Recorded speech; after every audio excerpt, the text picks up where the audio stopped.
Antonio, welcome to the show. Thank you, Tim. Great to be here. Always good to have you. We've been having a lot of conversations with business owners around the topic of selling their business deep in the M&A world here.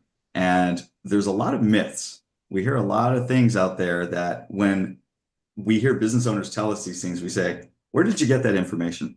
That doesn't sound exactly true. I don't know what books you're reading or what podcasts you're watching, but we might have to burst your bubble. And I don't want this to be a negative conversation. This is going to be a positive conversation. If you're out there and you're thinking about selling your business, this podcast is for you. You seriously need to take these 5 myths or 7 myths, whatever we come up with here, into deep consideration because it's going to affect how you approach the entire process and ultimately how you get the most bang for your buck in the transaction process. So without further ado, Antonio, let's talk about maybe the first myth that you hear that you would say, this is a hot one. This one just comes up over and over and over again, and I just want to set the record straight. What would you say that one is? It's all about the Ebitda. Ebitda, it's earnings before interest, taxes, depreciation, amortization. It's sort of a operating profit. It's a proxy for how much money and it's widely used as the basis to calculate the value of a business, right? Through the use of multiples. Essentially, EBITDA times 4, 5, 10 times, you get the enterprise value, the value of the business. And this is true. It is a widely used practice to value business. It's a bit of a myth because a buyer gives consideration to a number of other things, starting obviously from the non-financial items like the IP, the unique technology that a business developed, or the unique brand that it has, or the culture, the niche or market it plays, but also on the financial side of things, they look at the top line. So to give you an example, if your business has 50 million in revenue and 1 million in EBITDA, it's very unlikely that the business will be sold for one-time revenue, meaning 15 million, because that would be a 15 times multiplier on the EBITDA. So this is just a fictional example to say that it's, buyers look at a company with a 360-degree view. They look at the gross margin. They look at the growth in the previous years. They look if the business is potentially declining. Okay, great profitability, but what's happening? Why are you losing customers, or vice versa? Maybe the EBITDA or the top line is not that substantial, but there's a lot of hype and a lot of momentum with the business, and that also impacts the ability to sell the business and the valuation. So I want to start with that one because it's something that we hear a lot. That is a great one. I want to add some context to that as well, which is you're touching upon the EBITDA percentage as related to the top line. So if your EBITDA is 1% of top line, that's not great. But if it's at 20%, 30%, you're sitting Right. pretty. So understanding that percentage is so critical. And if you're in motion right now, operating your business, your job is to get that percentage over the 10% mark. We like to see it in the Yes. 20% arena because that is a very healthy EBITDA margin, depending on industry, but that would be Right. kind of like a prime takeaway. Okay, next one. I got the next one here. This You one is go. all about timing. So that this belief that it's going to happen in 2 months, or the belief that just because you need it to happen quickly, that it's going to happen quickly. This is one that I think is a little settling for business owners. Now, we would say a 6 to 9 month period is within the realm of possibility. That is far more reasonable. But this is when we start the process. This is when we start building out the materials and doing the auction process and having conversations, getting the bids, getting the LOIs, doing that whole thing.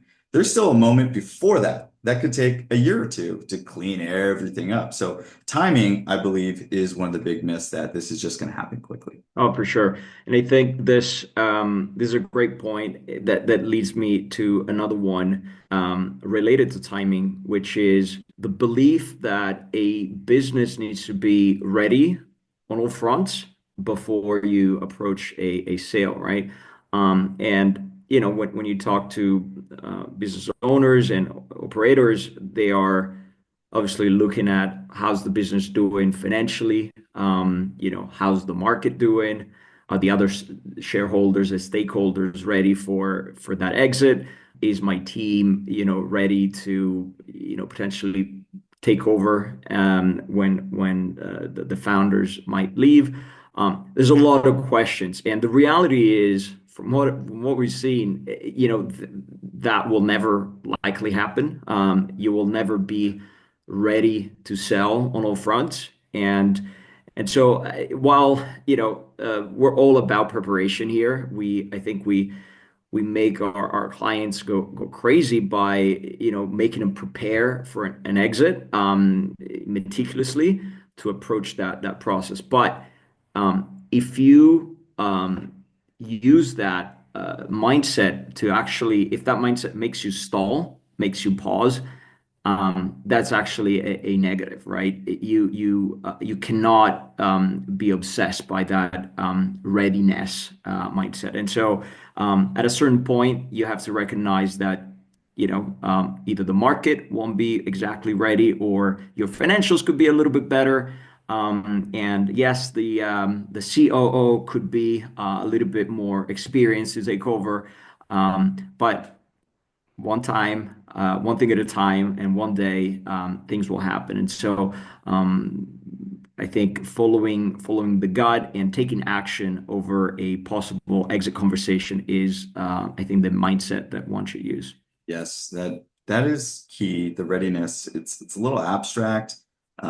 It's very emotional, the readiness, but I would put it through the lens of qualitative and quantitative readiness, because quantitative, easy, it's the numbers, it's the health, it's all those bits. The qualitative is not only how you feel as an owner, but maybe those taking your spot, as you mentioned, like the COO readiness. Like you could Yeah. put a readiness score, and call us. We're really good at putting together models and spreadsheets and scorecards and all that stuff. And that is a big part of what we do, and that's what Antonio was mentioning, the preparation component. So that is a big one. Let's talk about this next myth, which is you can do it on your own. It's kind of like that for sale by owner component, right? It's like, well, I've been through this rodeo a few times. People are calling me right now. I'm getting calls all the time from private equity, all the time. My email's blowing up. When I'm ready to go, I'm just gonna pick one of these guys and see if I can get the highest price, and then I'll be done. On my owners, we'll call them. I look at this way. You can do anything yourself, right? I could try to, like, if I have an injury, I could try to fix myself on my own. But I don't think I would do it properly. And probably I could do more harm to myself than if I show up at a hospital or at a doctor. And I think it's a little bit similar. Everything is possible, Yeah. but there's so many moving parts. There's so many different steps and considerations that generally speaking, another set of eyes is crucial. But there's another point, that while you're selling the business, which, as you mentioned, might take 6 months, 8 months, potentially longer, as a owner and operator, you need to continue ensuring that the business performs, right? Mhm. And if something stalls because you're distracted from a process, you're frustrated by some terms or lack thereof, and the business, loses accounts or loses momentum, well, that's potentially going to affect the entire transaction, right? It's going to spook buyers, as it happened many times. And so I think there is a company leader, a business owner, that needs to manage the company, and there are advisors that can navigate those conversations, or at the very least, they can project manage the different parties and pieces involved.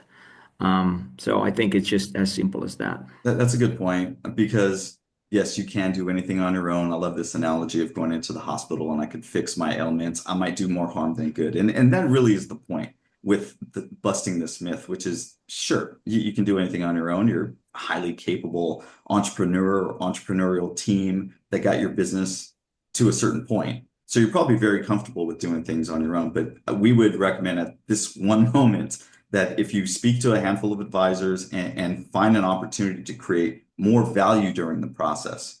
Because if we can create an auction environment, we can get you an extra few $1 million, or who knows what it could be, better terms. I mean, there's so much that happens in the negotiation Yeah. process. and creating a little bit of a buffer between Yeah. you and the buyers that could, Yeah.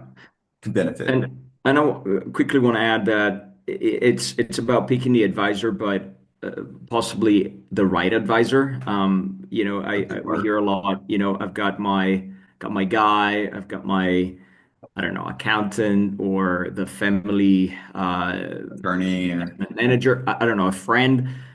That's all fine, but accounting and finance are not the same thing. Investment banking and brokering, brokerage, it might not be exactly the same thing. And having done, transactions in that space, in that potentially lower middle market stage of the business, means having the ability to anticipate some of the potential issues. And most people have one business that they've built, they're able to sell in a lifetime, right? It's an important event that needs to be treated with the utmost attention, right? And so you want to pick an advisor that has done it before, that can guide you throughout the whole process. okay, next myth. I got one here. One check. This whole thing's going to happen in one check. Yeah, I'm going to present exactly. my offer, and This, someone's going to come in and cut me one check. this should have been the first one. I don't know why we started with EBITDA, but this myth, just so it's clear, it's going to be one check, all cash up front. Well, that's possible, It's but possible. It's it possible. is possible.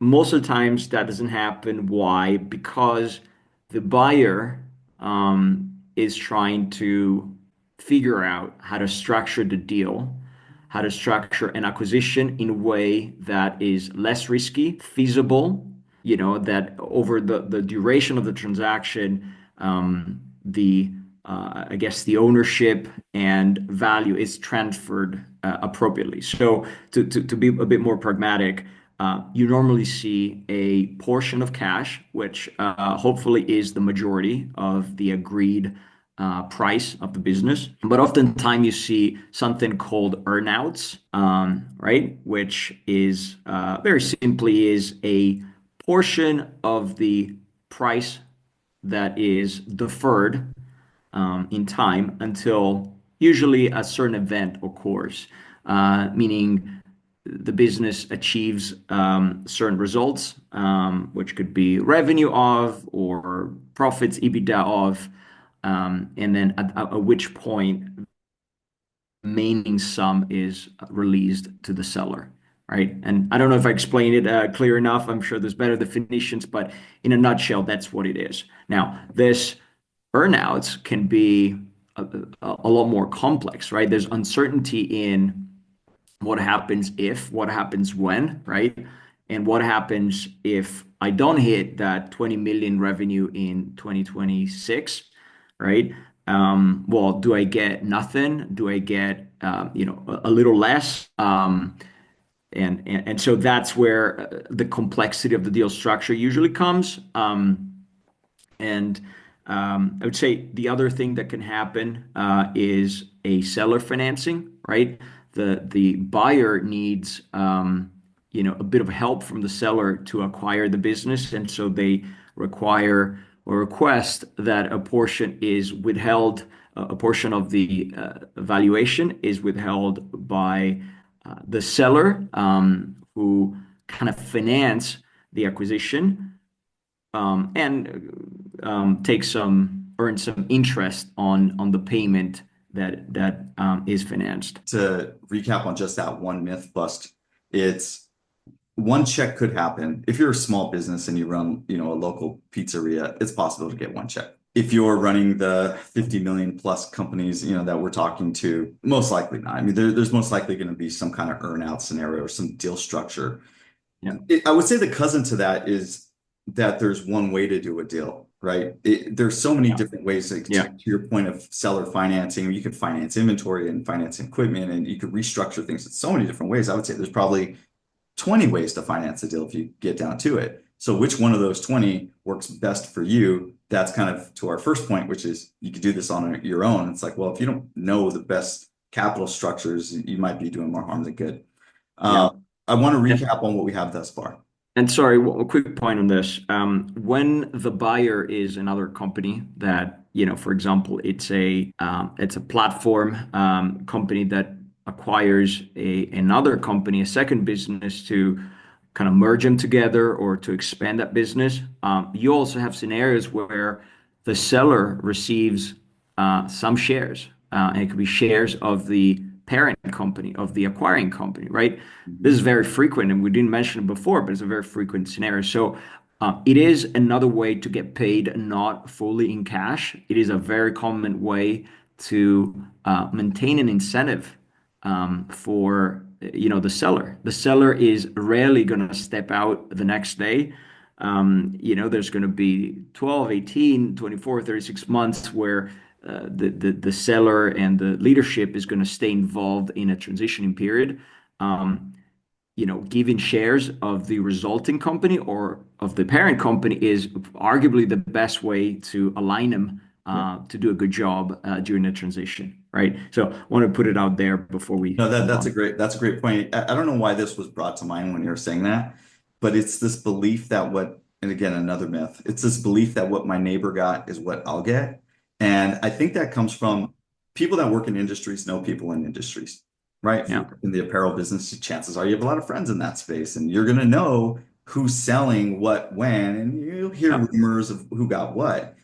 Every deal is its own deal. It's its own unique little unicorn here. And how the deal gets put yeah, together for one company is not exactly the way it's going to be put together for you. And you don't know the inner workings, the culture, the yeah, management, you don't know any of these structures of how they got what they got. yeah, So just because your neighbor got a certain deal doesn't mean that you're yeah. going to get the same exact terms. No, this is huge, and it's very easy to hear and remember, the multiple at which my neighbor or my friend sold a business in the same industry. But most people forget the differences, the fundamental differences of the business, let alone, the specifics of the technology. But starting from the simpler, the scale, right? If a business listed on the Nasdaq sold for 18 times EBITDA, it doesn't mean that my business that is a tiny micro business is going to get the same multiplier, right? So it's another myth, right? Oh, businesses in software, they sell for, I don't know, 7 times annual recurring revenue. Well, it depends, and they're not all the same just because they do software, right? So qualifying how one business is different from another, how one buyer has different reasons to buy that business makes a lot of difference Yeah. in the deal. Okay. So I want to wrap it on this last myth. And this is a high note for anyone out there, that this belief that it's not possible for you, that it's not possible for you to sell your business. We believe all businesses have the potential to be sold if they're structured in a particular way and they're built over the course of time with the right infrastructure, and you're proactive working on the business, not working in the business. And you have moments to have conversations with folks like Antonio to sit down and say, this is what it would take if you want to sell your business to get it there. Now, that might be a 3 to 5 year road, but we believe it's always possible. So as we wrap this, what's your take on that myth that it's not possible for me? Yeah, I'll respond with another myth that related to this, that it's going to happen one day. Yeah. You're just gonna wait. You're just gonna wait, and the right Gonna happen offer eventually, yeah. will fall from the sky. And I hate that mindset. It's possible that a great offer falls from the sky, but I think, as you said, working to structure the business in a way that it is sellable, it's huge, and being proactive about, how you want to approach that conversation. It's not gonna likely come, from the sky directly to you or in your inbox, but you have to set steps, have conversations, get feedback, make connections, and implement that feedback that you receive. That's how ultimately you're gonna get in closer and closer to that exit. That's great. Okay. Very useful conversation here. I want to do a recap. So I think we've listed out about 8 myths. So starting at the top is that it's all about the Ebitda. and that's the only thing that matters to sell your business. Second one is timing. This is going to happen faster than I could have ever imagined. Well, most likely, it's going to happen a little slower than you imagined. Readiness. I need to be perfectly 100% ready. That this belief that I can have 110% readiness, it's most likely you're not going to always be at that level. But if you're, 75, 80%, you're moving in the right direction. You could do this on your own. And it's possible to do it on your own, as Antonio said, but you can benefit from bringing in smart people that know other things that you don't know during the entire process. One check to rule them all. This is the next myth. It's just gonna be one check. There's only one way to do the deal. We talked at length about how there could be multiple ways to do it, and there will most likely be some kind of earnout scenario. TBD. It just depends on your industry and who you're negotiating with. Same terms as your neighbor. This is, hey, Jimmy down the street got, 8x on Ebitda, I'll get 8x. Well, not so fast. We got to see what you're working with. This belief that it's not possible for me, we believe it is possible for you if you have the right infrastructure. And then the final one here is, well, eventually the business will sell. So I could just keep doing what I'm doing, and then at some point, magically, some door will open and a check will fall from the sky, and I'll sell. Anything you would add to that as we close this thing out? I think there's plenty here. We could go on for a few more, but I think this is a great starting point for demystifying Yes. the exit process and selling the business. Awesome.